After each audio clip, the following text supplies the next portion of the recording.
Good morning sir. Morning sir. సంవత్సరాల తరబడి good morning చెప్పడం తప్ప ఈ కాలేజీకి గుడ్ బై చెప్పవేంట్రా నువ్వు? ఫీజులు కడుతున్నాగా. అవును మరి, నువ్వు కట్టిన ఫీజులతోటి ఈ బిల్డింగ్లన్నీ కట్టించాం. ఆ చెట్టును చూస్తే ఏమనిపిస్తుందా నీకు? చెట్టు అనిపిస్తుంది. నువ్వు చేరినప్పుడు అది మొక్క, ఇప్పుడు చెట్టు అయింది. అది మానయ్య మాడిపోక ముందే ఈ కాలేజీ వదిలిపెట్టి వెళ్ళిపోవడానికి దండం పెడతాను. అలా బాధపడే బదులు 4 మార్కులు ఎక్కువేసి పాస్ అయ్యచ్చు కదా. ఏమిట్టేయాలరా? ఆన్సర్ పేపర్ మీద ఎప్పుడైనా పెన్ ఎట్టేవా నువ్వు? ఓసారి రాశాను కదండి. ఇంగ్లీష్ పేపర్ తెలుగులో రాశాడు రా. ఐఎస్ ఈజ్ అని ఉందిరా.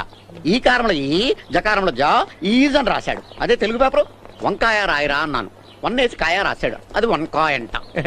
సార్ కామాక్షి ఎలా రాసిన మామూలు చెప్పరా? కామా పెట్టి క్షీ రాశాడు. ఏడవా వీడి పేపర్లు దిద్దిన లెక్చరర్ పిచ్చెక్కి ఆడి పెళ్లంతో ఈడి లాంగ్వేజ్ లో మాట్లాడితే ఆవిడ తెల్లారగట్ల బస్సు ఎక్కి పారిపోయింది. సార్ మీరు మరీ ఎక్కువ పడేస్తున్నారు సార్ మా ఊళ్ళ ముందా. ఏంటి పొగడ్తల్లా కనపడుతున్నాయి నీకు? ఏ కాదా? తోలుమందం వేధవని. మేమెంత కష్టపడినా ఈ కాలేజీకి ర్యాంక్ రాకపోతే వాస్తు దోషమేమో అనుకుంటున్నాడు ప్రిన్సిపాల్. నువ్వు పట్టేసేవని తెలవదు ఆయనకి.